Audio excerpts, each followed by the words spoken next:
Hello and welcome everyone to another SketchUp workshop, part of a series of workshops that we've been running in the early part of 2019. Thank you for joining.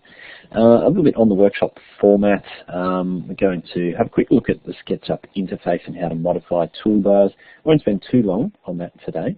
We'll cover basic skills and concepts, and then we're actually going to get into a bit of intermediate skills today as well, and any questions and problem solving that have come up recently. A few people have sent me requests for a couple of skills to cover, so a few of those in today's session, and I know many people will be joining the recording. I won't necessarily work at a slow pace so you can click along with absolutely everything, but feel free to pause and restart as often as you need to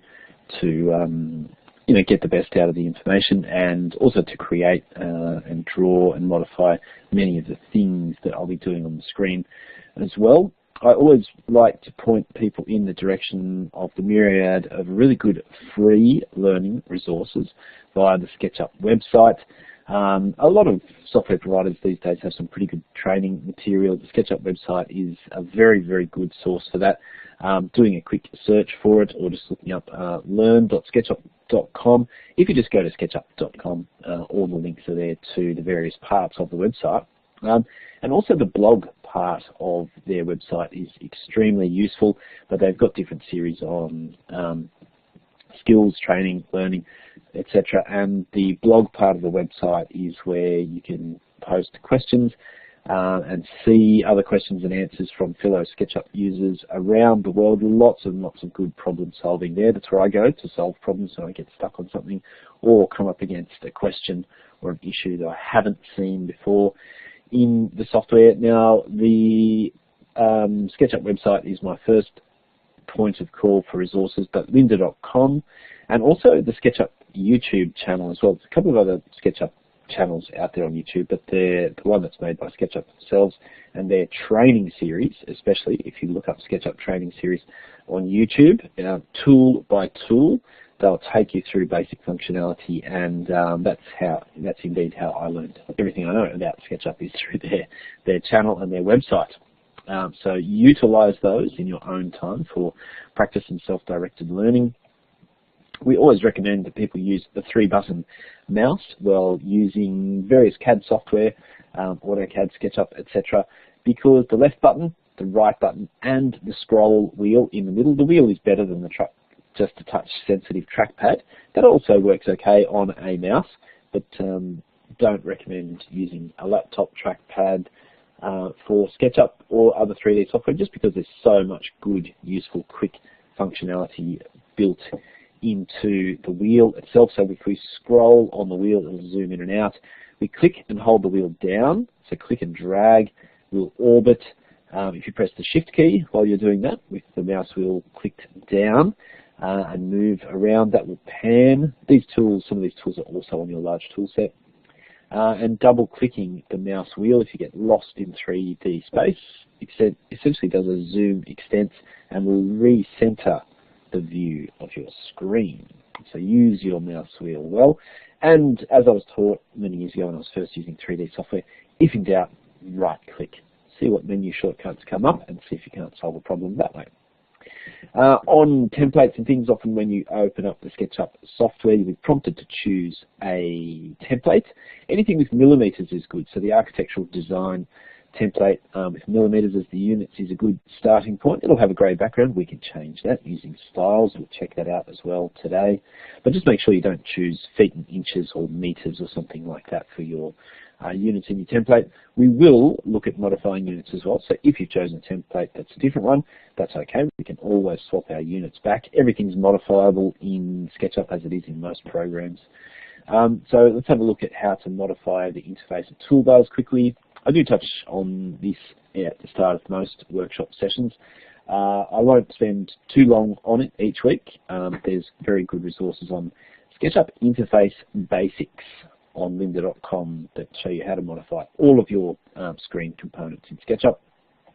So first, quickly to Mac users, if you click on your View menu, hover over or click on Tool Palettes and click on Large Toolset. A large toolset will pop up down the left-hand side of your screen there. And also, there's two different ways to access your all of your tools on a Mac under the View menu as well. If you click on Customize Toolbar, that will bring up a big drop-down screen featuring all the tools that you can drag and drop into place. Now, the other way you can access this is to right-click somewhere in the empty grey part of the toolbar up the top. You'll have a standard getting started set of tools along the top whenever you open up SketchUp, but you actually want to add a few more tools to this because that's enough to do basic functions, but the large tool set and the other items that we'll bring up will greatly expand your working capabilities in the software. So if you right click there or via your View menu and Customize Toolbar on a Mac, you'll see this big drop down, and this is a drag and drop environment. So you can, once you see your large tool set here on the left, you'll see that on my screen in a minute. It should already be up on yours if you've gone to View, Tool Palettes and Large Tool Set. You can see which tools at the top here duplicate there, the Move tool, Offset, Push Pull, etc. You can drag and drop any of them back into this space if you don't want them doubled up. And then what I recommend is dragging from here. You click down and hold and drag the tools that you want from here to go up the top. So I always drag the standard views here, the little row of houses, drag that up the top. Undo and redo, I'll put that somewhere near the top left of the screen where it sits with most software packages. And the layers pull down menu is very handy to show at all times. There's two ways to access layers and they have slightly different functionality. So I always drag the layers pull down somewhere in the top middle of that toolbar there. So in a minute we'll all have similar things on our screens. To show tray items, it's slightly different on Mac and PC. The menu will look a bit different. So under your window menu on a Mac, you'll find all of these subheadings. It'll be under window and default tray on a PC. Here, so window, default tray. You can show or hide the tray. You want to make sure that it's shown. And the items to tick, the tray items to tick, whether it's straight in your window menu on a Mac or under default tray on a PC, are materials, styles, layers, and scenes. And drop back into this menu at any time to show additional things. Once you've finished a building, it's handy to work on shadows and things like that, bearing in mind that for interior design, often showing those shadows, the sun shadows, makes the interior too dark. So I tend to leave them off most of the time. But for now, materials, styles, layers and scenes will be a very good start for us. It's worth exploring things like the outliner and entity info in your own time, but these items will do us for now. Now on a PC, to show the same toolbars that we were just talking about for Mac users there, it's more menu based, so View menu, toolbars, and then the toolbars window will pop up. If you click on Large Toolset, that's the one that sits down the left of the screen here. Layers will bring up the pull down menu here, and just drag them into position. They'll probably just appear free floating in your window. So untick the Getting Started toolbar because that's where the double ups are, so you won't need those. Tick the standard toolbar. That'll have undo, redo, print, etc. I normally put them top left just out of habit. Feel free to modify your workspace to suit your needs. I find that this basic set is very handy for interior design when you're getting started. And views, that's our little row of standard views here, the little houses. Again, you can show things like shadows as well. There's shadow sliders that you can put at the top there if you want to. At this early stage, we won't need them for this particular workshop. But also just know that at any stage, your workspace is always able to be manipulated and modified. Just double checking units, no matter which template you've chosen, you just always want to check that your units are the ones that you want. So under the window menu, this should apply for both Mac and PC users, window menu, model info. Check in with that and remember that location window model info. Lots of goodies in here that you'll want to access from time to time. Things on dimensions, styles, basic modifications to dimensions, not huge, text, etc. And units is right down the bottom. Okay, so to change the units, you'll see a range of menus. We want decimal and millimeters chosen there. You can do all sorts of things with precision as well to show decimal points of millimeters, etc. You can enable or disable length snapping. So if you wanted to snap to 100 mil increments, you can type that in there and tick that. You can untick it at any stage. And I always just leave angle snapping ticked there and enable that 15 degrees. So when we're rotating things or moving things on our screen, it'll rotate them it'll default to snap to 15, 30, 45, 60 degrees, etc. all the way around the dial to 360. So that's a handy one, but you can turn it off at any stage if you find it too restrictive. The key is just to have millimeters and decimal set as your units there. If accidentally feet or inches happens to be chosen, it just messes with the scaling of your items as you type in sizes and measurements as you go. Just a reminder to access the lynda.com platform through your learning portal.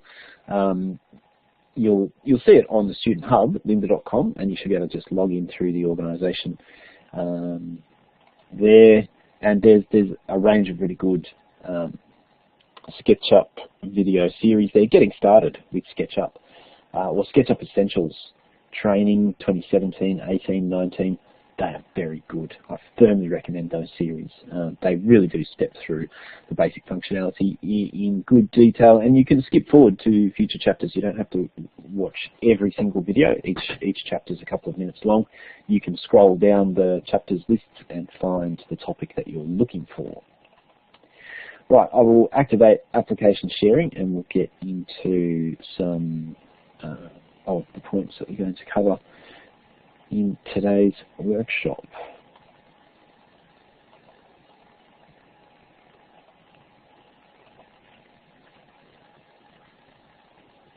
Okay, so you should be able to see my SketchUp screen clearly there, I think now. Okay, good. Yeah, we were talking before about, templates and the way the screen displays. So if I've chosen the architectural design with millimeters as the unit template, then we might have a grey background for the ground here. Under styles, remember we ticked styles under our window menu or window and default tray. We ticked styles so we can see the styles tray here. Styles really just puts a coloured overlay over your screen for things like the background. I quite like the landscape architecture style or the simple style. The colours are a bit brighter there, and it'll just change the way things like your edges in your models display and things like that. So we're going to modify this a little bit later as well. So once you've selected a style, you can edit that style. We'll come back to that a bit later in the workshop, but you do have control over how your screen displays at any time. Now, when you get started on a new model, I always recommend starting to draw at the junction of the three axes.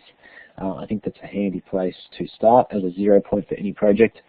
Some people delete the human figure there, but I'm going to keep Stacy in our drawing window because it helps to see if we're doing things at the right scale. So I like to have people or a human figure on the screen just for scale, otherwise there's no size references there. They're a good reference in terms of seeing if things that we're building look to be a sensible size and scale.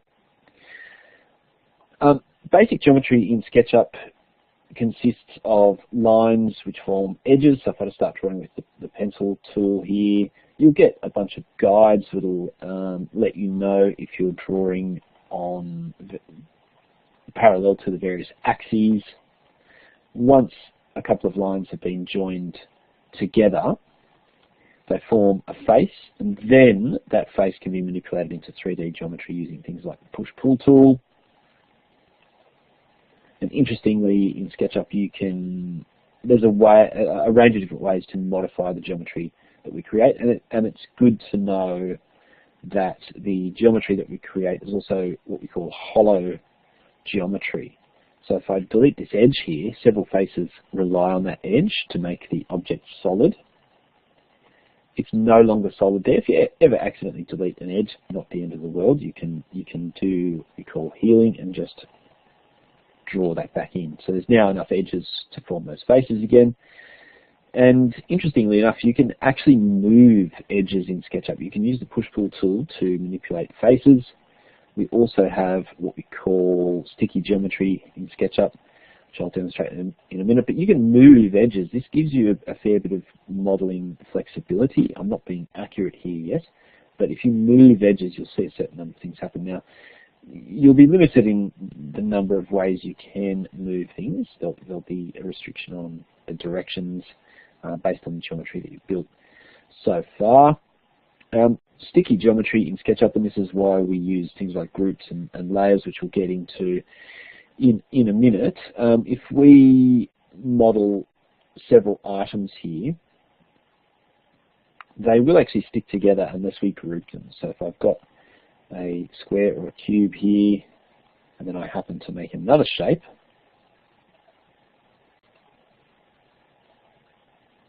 and put them next to each other, right up against each other. I'm going to do a triple click here. There's a few different ways to select things in SketchUp. You can do a left swipe with your mouse to select any items that swipe crosses, or you can do a right swipe with your mouse. Different functionality for left and right swipe.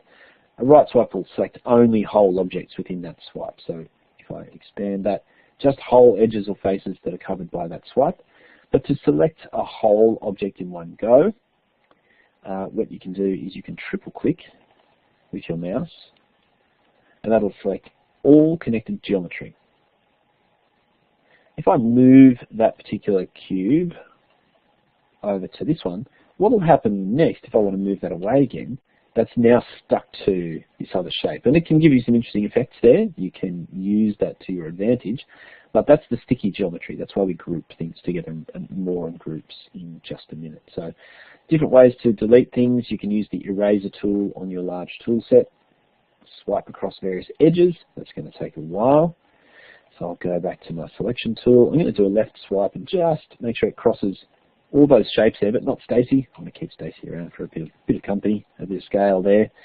And then just hit delete on your keyboard. Once you've selected any item, you can delete it on your keyboard. So what we're going to do now is we'll put together a very basic sort of structure, part of a room or a building that we can see into. I'll do that using the rectangle tool. Many of you will already be familiar with the basic functionality of line, rectangle, etc. I'll click with the rectangle tool, release my mouse button, and just drag away in the direction that I want to make this, essentially this floor that we're going to construct here. It's always a good idea to exaggerate the direction of your stretching a bit so you can see what's going to be your long and short dimension. You'll see down the bottom right of the screen, there's already some dimensions in there, but I'm just going to override those by starting to type.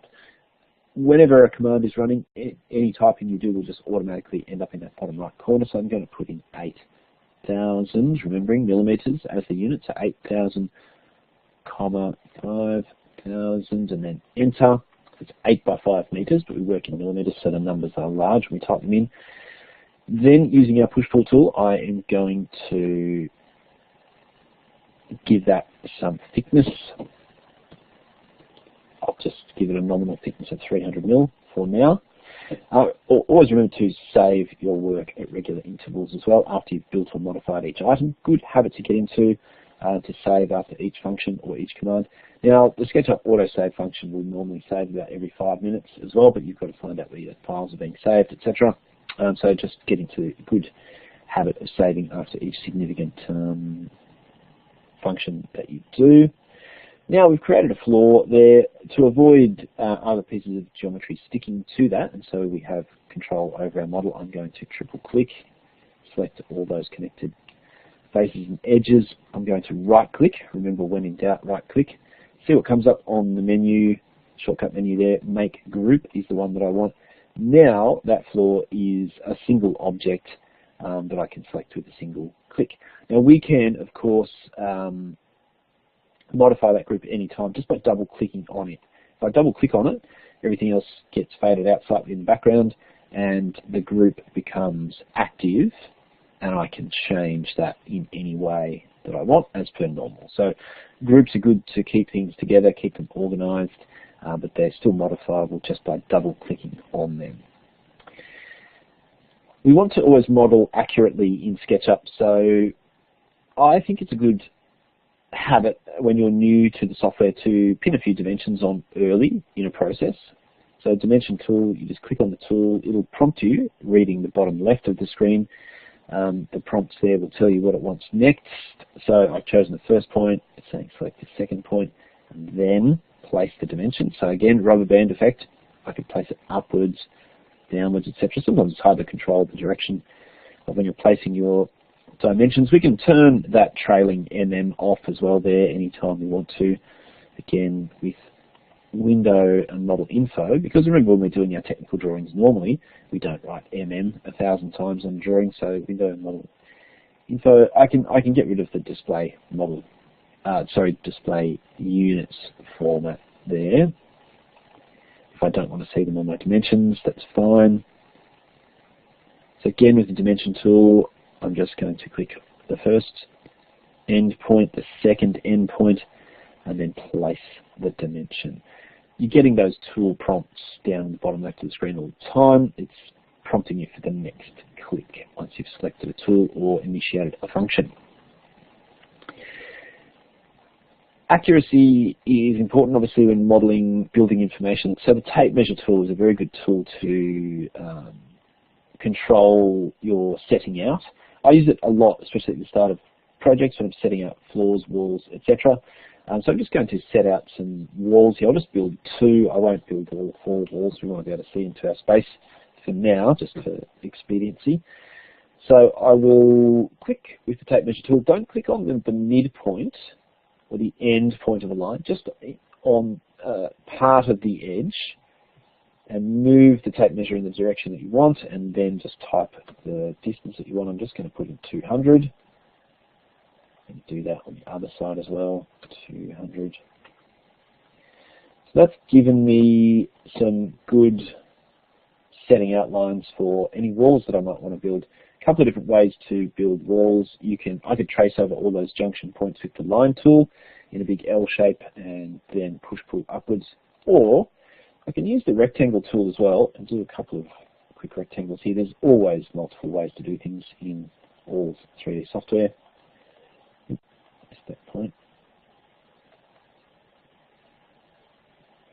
I'm trying to draw this without too much zooming and panning for clarity for everyone. I'll just have to zoom in a little bit here. There we go. So I traced over the 2 guidelines there and the external wall lines there. What that's going to give me, as I just zoom in a little bit to that corner there, it's going to give me 1 extra line which I don't want, where the rectangles join there, and that's deleted my guideline as well. That's fine. I don't actually need those guides for now. So now I've got the junction of my walls there. I can then, I'll zoom back out, zoom extensor, double click on the mouse wheel. I'll use the push-pull tool. Remember we grouped the floor, so this wall is not stuck to the floor. If we didn't group, it would all become one shape, which makes it harder to modify later. I'm going to start push-pull upwards and then type in the height that I want for the wall, whatever height is relevant to your project. Right, so now we've got a basic room here that we can see into. I haven't done more of the structure than what we need for this little exercise, but I'll actually group my walls together there as well now. So a triple click. The floor is already grouped, so it's not connected to these. Once I can see the right geometry is selected, I'll right click and go to make group. Now we've got 2 groups in our model. It could be a good time to separate a few things into layers at this point. So I'm going to collapse my styles window here. I created these layers earlier, but to create a new layer, all you do is basically click on the plus sign, type in the text that you want. I'll make something for accessories later. keep your layers list minimal, keep it efficient. Layers are for organising families of information. So if I was going to do a lighting plan or a lighting diagram, all my lighting goes on one layer. So just one layer per group of objects. I've got one in there for the floor. I've separated external and internal walls. I like doing that on projects. Some people keep all the walls together. That's fine. Furniture, roof or ceiling, they get in the way, so we want to be able to hide them once we've drawn them. So let's place a few of these objects on the layers, and then we'll be able to hide and show them as needed. So if I click on my floor there, it's grouped. You'll see it outlined in blue. Now, once it's, and I'll just deselect any layers in this menu here. Always keep layer 0 as your current layer with the black dot next to it. It's something I didn't realise when I first started using SketchUp. It's a really good tip for workflow. Always draw everything on layer 0, then group it or make it into a component, and then place it on a layer. Okay, so how do we place things on a layer? Two different ways. And a good way to start with this is to select the object, right-click on it, and go to Entity Info. Find out a bit more about this entity. That's popped up in the bottom of my tray here, the Entity Info window. It's telling me that it's a solid group in the model and it's on layer 0. So I'm going to move it from layer 0. It's still selected in my drawing area. I'm going to move it to the layer called Floor. Next, I'm going to click on the walls here. Whenever you click on something, you'll see what layer it's on up the top here as well. You can just use that pull down to place things on layers as well. Sometimes people struggle with that a bit. Stacy here, two ways of modifying it. Remember, right-click and Entity Info. She's a component. A component has a name. That definition name is called Stacy there, and they have properties which will all modify together. Components were covered in a previous workshop. I won't get into them too much today. They're a bit different to groups. Once you make a component, say it's a dining chair, and you name it, make it a component as opposed to a group. Every time you change that dining chair, every instance of that with the same name will be modified at the same time to save time. So I'm going to place Stacy onto the people layer here. So at this stage, we've got geometry on 3 layers. We've got the floor object here on floor. We've got the walls on external walls. We've got Stacy there on the people layer. Now, if I want to modify the layer of my dimensions here, I might just hide my walls layer temporarily, external walls, by unticking it on my layers list. So that's just ticking or unticking the visibility. Don't change the black dot for the current layer. You will really need to do that. Keeping layer 0 as the current layer is a very good method to get into. Very good habit. So if I select both my dimensions here, I'll select one, use the Shift key and click on the other one to add to that selection. I can change those to the dimensions layer. Have I got a dimensions layer here? No, I need to create one. I'll quickly do that. Right. Plus sign in the layers tray, and then I'll type in dimensions.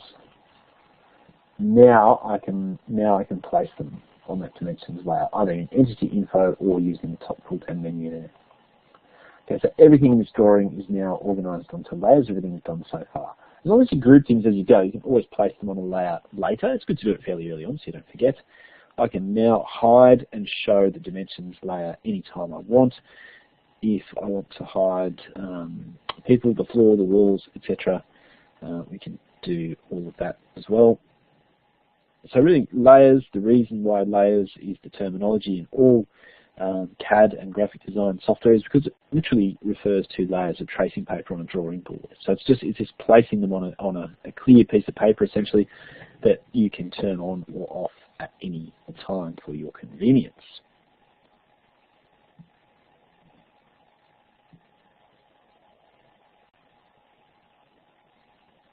And hi, Zena, just joining the session as well. Good to have you here. Just going through some basic functionality and also some intermediate functionality. So if you have any particular questions that you'd like to add to the mix today, let me know if there's any particular functions that you're struggling with.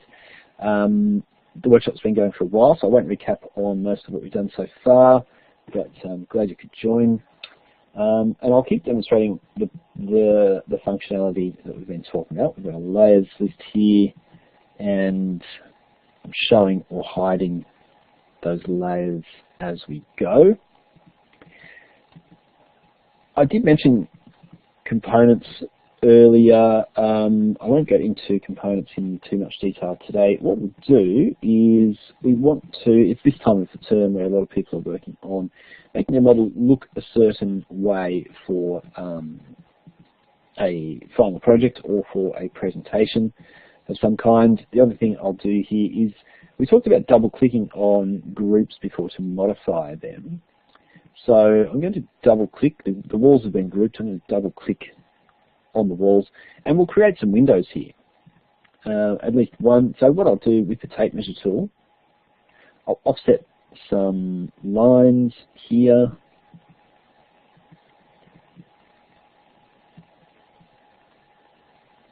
Yes, Zena, yes, that's okay. You didn't know where the link was. Yep, they're being recorded. Yep, and I'll share the MP4 file with you later so you can catch up on the first half. So just watch along with the skills that I'm going to cover for now to finish off this session, and then links to the recordings will be shared. It'll probably be just the MP4, which you can pause and keep playing at any stage. So we've been looking at modelling accurately. So on this, I've got the tape measure tool, which is just in the bottom half of the large tool set on the left there. To use the tape measure tool, you click on any edge that you've created. As I said, don't click on the midpoint, that'll give you, it'll offset a point rather than an edge, just somewhere on the edge. I'm going to drag upwards here, and I might make the window still height 900, enter. Tape measure tool is great for setting things out, and I might come across 1200 from this edge. So as I said before, when we are offsetting anything, or moving anything in fact, or drawing anything in SketchUp, what we do is we make our first click, move the mouse in the direction that we want, then type in the number. So I'll make a wide window here, 1800. The typing always ends up in the bottom right corner of the screen whenever there's a command running. So you don't need to click down there to get the things that you want to pop up. Now I could make another tape measure line for the top of the window, but what I can do, now that I've got a few reference points there, I could either use the line tool or the rectangle tool to complete that shape. So once I, like with any tool, if I click and drag, get the rubber band effect, it'll actually snap to very handy proportions, such as the golden section there, you'll see that. So what I'm going to do, I'll make this window 1800 by 1200 in the dimensions. So I'll just start typing as soon as I get the rubber band effect, 1800, comma, as the separator, 1200, enter. Now I've got a nice accurate cutout for our window there, but nothing's cut out yet. Now this skill does take a little while to practice. You'll now see that the face on that wall is separated into two distinct zones. There's the outside part of that new rectangle and the inside part. If I add more shapes to that, and I'll just do a quick one here, not being accurate, same thing, there's now a new face there that we can modify by pushing and pulling outwards or inwards into the wall. Okay, so to stick with the accurate one that we're doing here, you use the push-pull tool, so you draw a rectangle or a shape onto any face. You've got to be accurate with this, and then you use the push-pull tool, align the tool so you've got plenty of room to push-pull in the direction that you want, and sometimes it takes a while to register that push-pull distance is sitting exactly on that back face. If you get that slightly wrong, it won't cut all the way through, or it'll go too far through and you'll have a bit of funny geometry there. It just takes a bit of practice. When you get that on face message there, you can click again to make the cutout. Or I knew my walls were 200 thick there. I could have started push-pulling and typed in 200 and hit enter. Same result, slightly different method. Now, I don't need my guidelines there so much anymore, so you can delete multiple guides at the same time by going to Edit and Delete Guides. You can also place your guidelines on a layer and hide that layer at any stage as well. But that's just showing you how we can modify a group, our walls were grouped together, but we wanted to modify them, so we double clicked on them to activate them, and then we've got full control over all the edges and faces there that we can modify in any way that we want. We could also modify the height of our walls there as well by using the push-pull tool to change the height of them at any stage as well.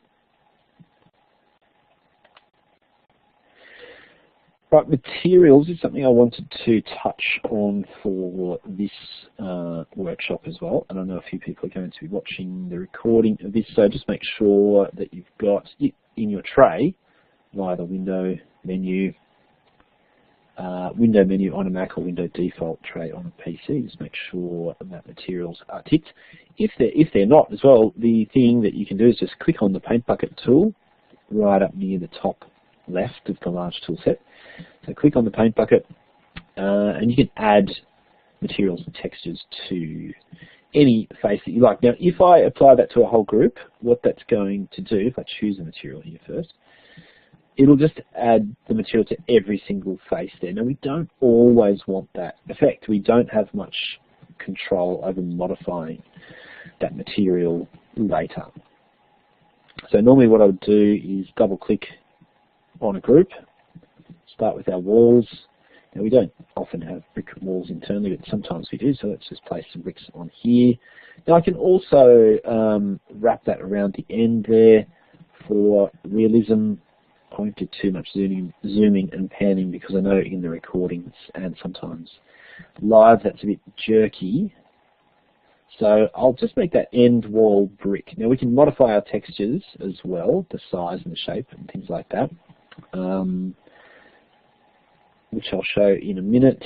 So by double clicking on the group first, we've got more control over our colors, our textures, our materials. Now in the materials tray, once you've clicked on your paint bucket, you'll see that there's lots of different subheadings in there. Some plain colors, textures, etc., all sorts of things really. So why not a bit of light, so pale lime green on the wall there, peppermint?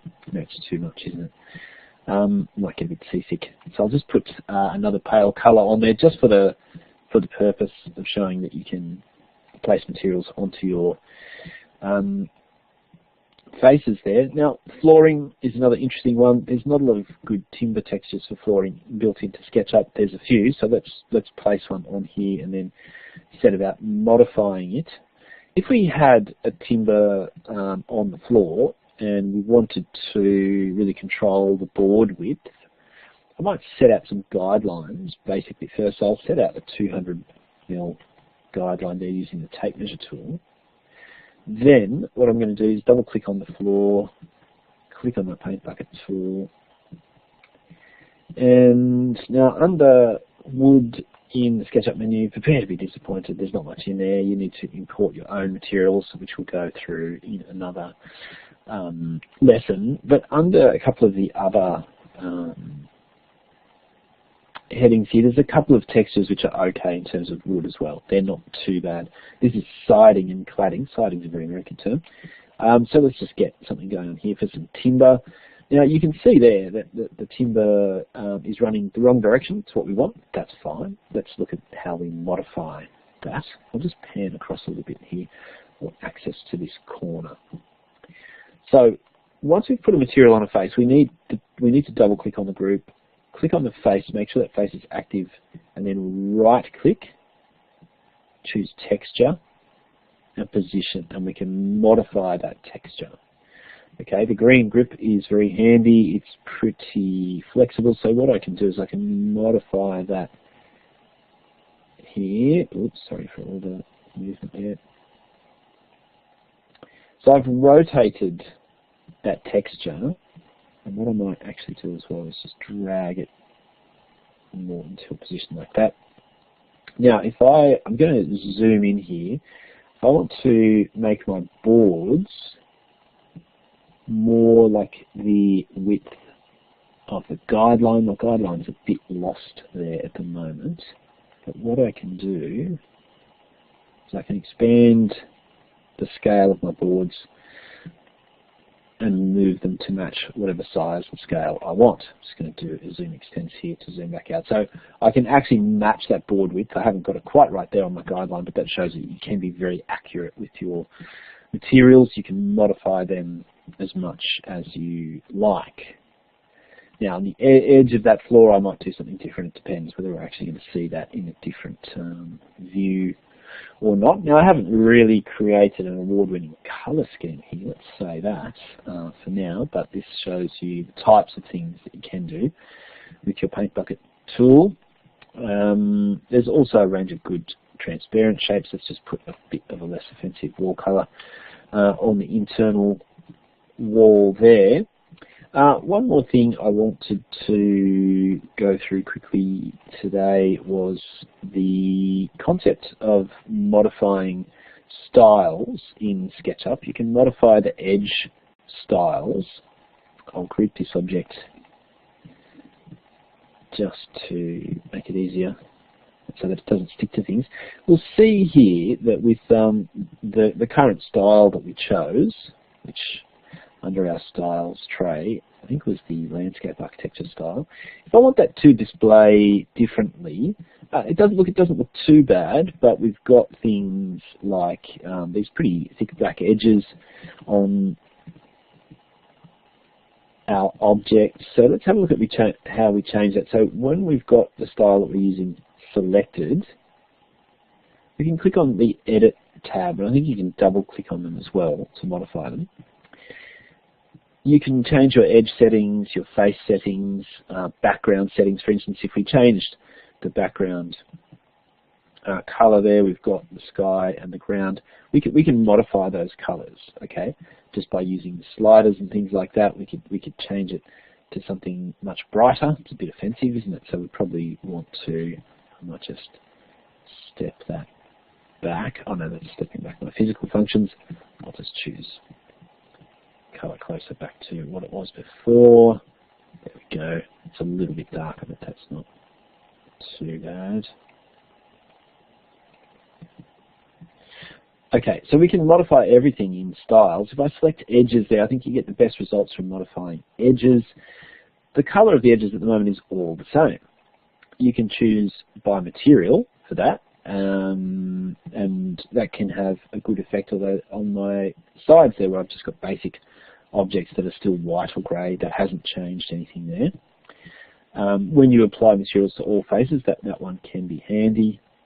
So what I normally do is keep the edge colours all the same, but instead of being black, I find that just nudging it up into the grey there, if you just watch what's about to happen on the screen, makes the edges a little bit less obvious and a little bit less plastic, okay? Profiles will give you depth and line weight, okay? They'll give you a line hierarchy or a line weight, especially on back edges versus front edges. Same as the 3 line weight method that you would use for drawing various perspective views or technical drawings, for instance. I mean, in technical drawings you use more than 3 line weights. The unticked profiles, what it does is that it means that all those edge thicknesses are going to be the same now. You can show back edges as hidden detail. You can do all sorts of things there, but knowing that you can modify your styles to get your screen to look the way you want is a very powerful thing in SketchUp that can really improve your visual output. And when we zoom out here, we haven't really fully populated our model yet, and my green background there might be a bit strong. Now I might still modify that a bit more, but you are in control of the items in your drawing, and you can modify them to suit your needs visually. Now I know I worked through a fair bit of the content fairly quickly today, so you won't have worked along with all of that, but the recording will be available in MP4 format, which we will put out there through some of the same avenues that the invitations and notifications were shared.